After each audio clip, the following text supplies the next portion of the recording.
Muy buenas noches a todos mis ahijados. Este tercer y último video, por decirlo de alguna manera, de este año, vamos a compartir con ustedes pues ya unos rasgos mucho más generales de lo que hemos estado aprendiendo a lo largo de los cursos, y eso va a hacer que entremos en temas mucho más ligeros, mucho más sencillos de comprender.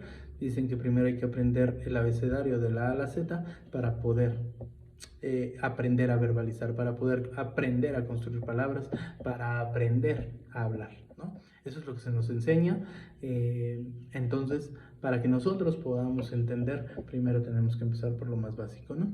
Y entonces, parte de este mundo básico de nuestras enseñanzas en nuestro ILE es que, pues, ya hemos hablado de la importancia de la moyugba, ya hemos hablado de un poquito de la cosmogonía. Ahora me gustaría que habláramos un poquito de las visiones afrocubanas, ¿no? ¿Cómo es la visión afrocubana? ¿Cómo es la visión tradicionalista? Eh, Cosas muy generales, ¿no? Porque cada linaje de la práctica afrocubana pues, es distinto a otro, ¿no? Y desde luego, cada linaje de la visión o de la práctica tradicionalista, pues definitivo es diferente uno de otro según cada una de las regiones en las que se practique pues esto, ¿no?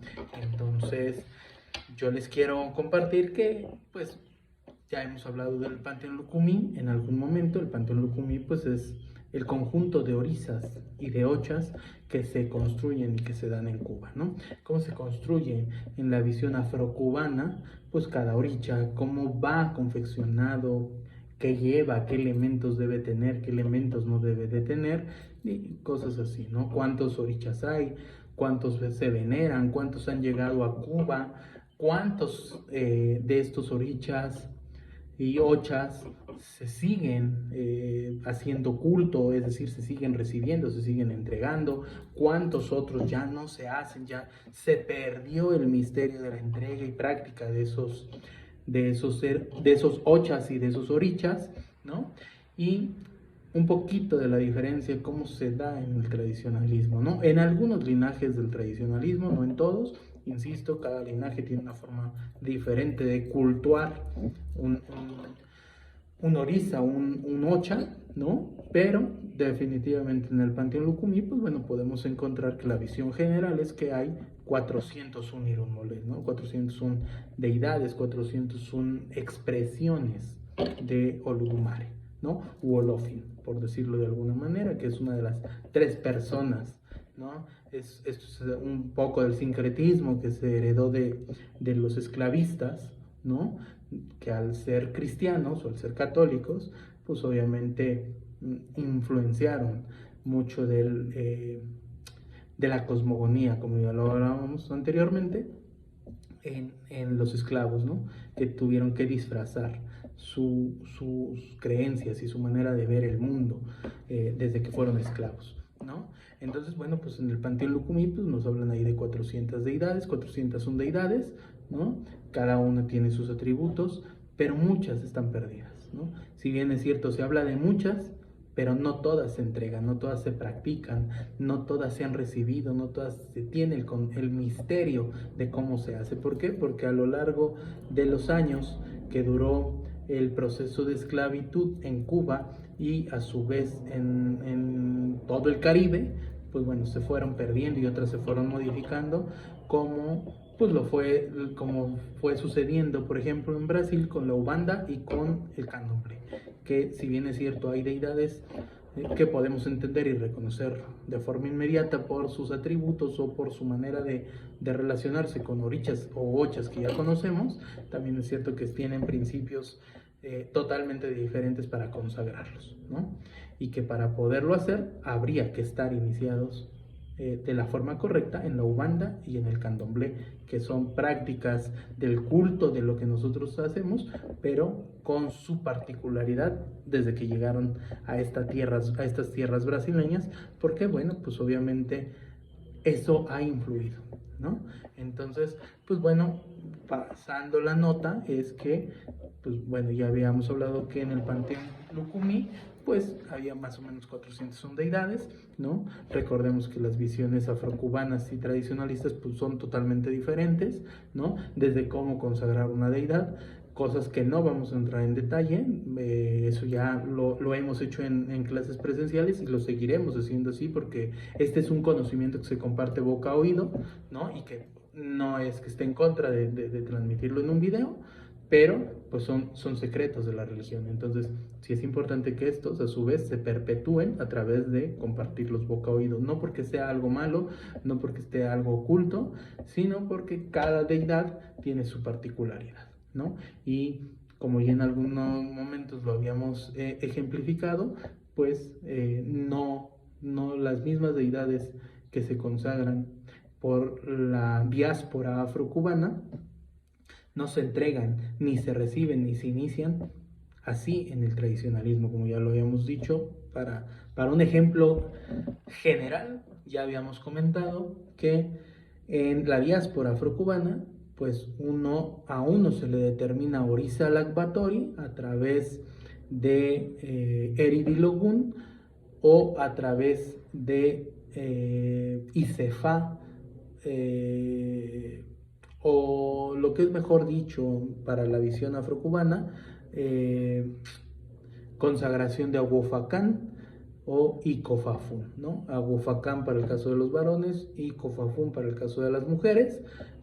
Nosotros, a través de ese mecanismo, se nos determina un Orisa Lakbatori y sobre ese Orisa Lakbatori, bueno, viene la consagración y ese Orisa Lakbatori que nos determinan, pues viene asociado con otros orichas u ochas y se nos entregan, ¿no?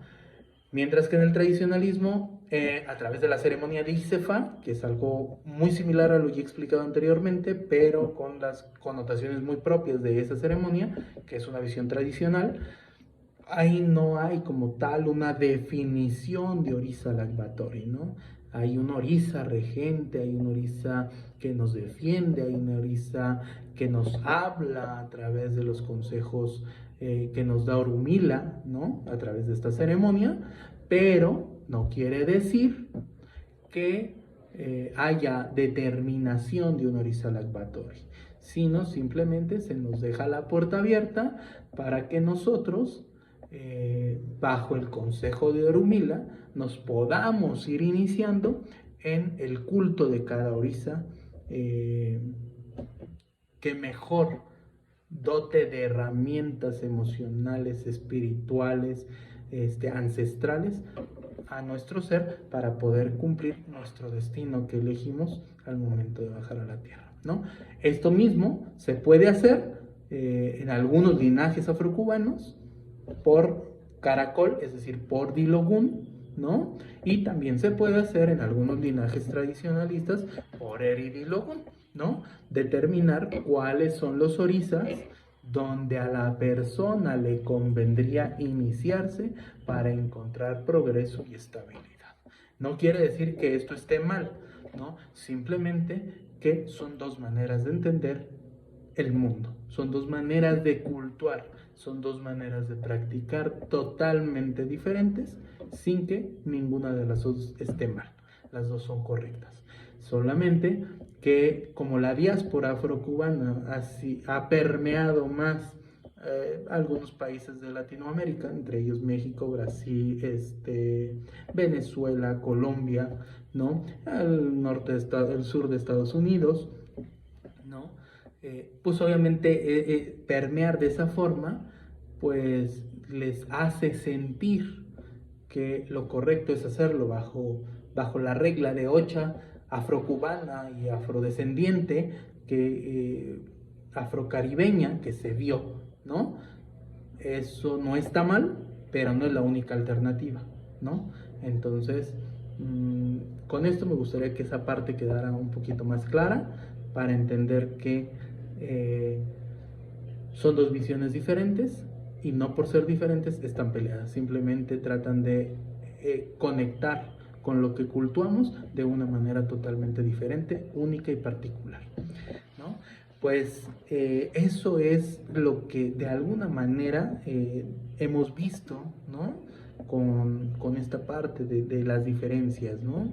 Ahora me gustaría que entráramos a otro tema que también fue parte de lo que estuvimos practicando, de lo que estuvimos estudiando, de lo que estuvimos relacionándonos, y eso lo traigo a colación por justamente esto que les estoy refiriendo de las diferencias entre uno y otro, ¿no?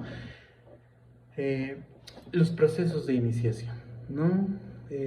¿Cómo nos podemos iniciar en la religión? ¿Cuáles son las ceremonias o las consagraciones por las cuales nosotros que decidimos creer en Orisa nos iniciamos? Pues bien y sencillo, ¿no? En la práctica de Ifá hay dos formas. Bueno, solo una, pero dos formas según el camino que decidamos tomar, ¿no? Es decir, si nosotros nos decidimos iniciar por la práctica afrocubana, nosotros tenemos que someternos a una ceremonia que se llama ceremonia de Icofafún o Aguofacán, ¿no?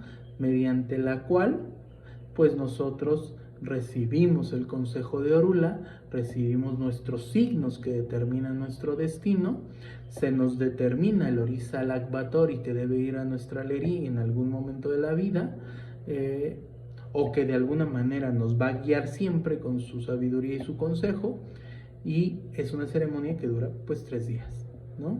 Y que tiene reglas muy específicas, que como son misterios de la religión, no los vamos a dialogar por este medio, pero los que ya hemos pasado por esta ceremonia, pues sabemos que dura 3 días y lo que ahí sucede, ¿no? Entonces, esa es la manera por la cual nos podemos iniciar en el linaje afrocubano, ¿no? Y pues también dentro de ese linaje afrocubano pues está la particularidad de cómo se lleva la ceremonia según la casa religiosa en la que nos realicemos esta ceremonia, ¿no? Y por el lado de la visión tradicionalista, pues la ceremonia se llama Isefa, ¿no? Que hay una ceremonia previa para los bebés, para los pequeñitos, que se llama Asentaye, ¿no? Es una manera, el Asentaye pues, es una ceremonia que nos revela un caminar, que nos revela una manera de entender lo que vamos a vivir para que nuestros padres puedan guiarnos de mejor manera. Esto se hace más en el tradicionalismo que en el culto afrocubano. En el culto afrocubano eso se ha perdido, se ha dejado de practicar, aunque sí hay vestigios de que en algún momento se hizo, pero ya no lo hacen, ¿no? Pero en la práctica tradicionalista sí es una ceremonia pues, prácticamente viva, que existe, que está ahí, ¿no?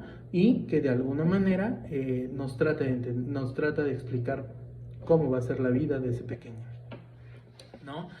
Pero pues nosotros para los adultos, pues la ceremonia es Isefa, así, en general, hombres y mujeres, no hay una como distinción, ¿no? Y pues lo único que ahí hace es recibir el misterio de Urumila y pues el contacto con nuestro mensajero divino, que es Eshu, ¿no? Y pues la ceremonia pues igual dura 3 días, según el linaje puede durar incluso 2, ¿no? Pero eso ya va a depender muchísimo del tipo de linaje tradicionalista que se esté practicando, y también depende mucho del ILE, ¿no? De la casa de Ifá, donde se esté practicando esta ceremonia de Isefá. Entonces, pues bueno, ese es como el mecanismo de podernos iniciar en el culto de Ifá, ¿no? Ya para los varones, la diáspora afrocubana, pues si nuestros signos nos hablan de un camino por la tierra de Ifá más profundamente, pues los signos nos revelarán que en algún momento de nuestra vida que lo necesitemos, o que las mismas condiciones nos lleven, o que nuestro destino sea ese, de forma inminente, pues llegaremos a la consagración de Ifá, ¿no? Que es donde el iniciado en Micofá, en Aguafacán, ¿no? Eso solo aplica para varones. En el Aguafacán, pues podrá trascender a ser un babalaguo, ¿no? Un padre de misterios, un padre de secretos, y con eso tener una práctica diferente y un control diferente del culto de Ifá. Eso es lo que sucede en la línea tradicionalista, en la línea afrocubana, perdón. Mientras que en la línea tradicionalista, insisto, el linaje, según el linaje, nos podremos encontrar que si el signo revela que la persona debe caminar por la tierra de Ifá más profundamente, pues hay la ceremonia reservada para los varones de Ifá y para las mujeres de Illán-Ifá, ¿no? En esta parte no voy a entrar mucho en detalle porque pues eso, como yo ya los expliqué en algún momento, depende mucho del linaje, ¿no? Según el linaje de la práctica tradicionalista, puede haber la posibilidad de que la mujer pase por la ceremonia de Illán-Ifá. No todos los linajes tradicionalistas practican esta ceremonia de Illán-Ifá, ¿no? Por eso es importante conocer, porque a veces cuando no conocemos podemos juzgar con ligereza, ¿no? Entonces sí es importante que para poder entender por qué sí se hace y por qué no se hace, pues tenemos que entender el origen del linaje, la práctica de nuestro linaje, la historia de nuestro linaje, ¿no? Entonces, pues bueno, este es un tema bastante controversial en las redes sociales, nada aceptado por la visión afrocubana, no se acepta a la mujer en Ifá, ¿no? Muy respetable, es parte de la diáspora, es parte de la construcción del culto y no podemos juzgar porque no incluyen a la mujer en las prácticas de Ifá, ¿no? En ese sentido, como tal, ¿no? Con su consagración, como si fuera un varón, ¿no? Porque ellos tienen una explicación muy concreta. Algunos tenemos reservas sobre esas explicaciones, pero sin embargo, todo buen religioso tiene la obligación de respetar, ¿no? De respetar la visión y el pensamiento de los otros ilés y en especial de otros linajes y de otras maneras de hacer culto a los orizas, ¿no? Esa es la manera de iniciarnos por el linaje, pues el culto de Ifá, tanto en el linaje tradicionalista como en el linaje afrocubano.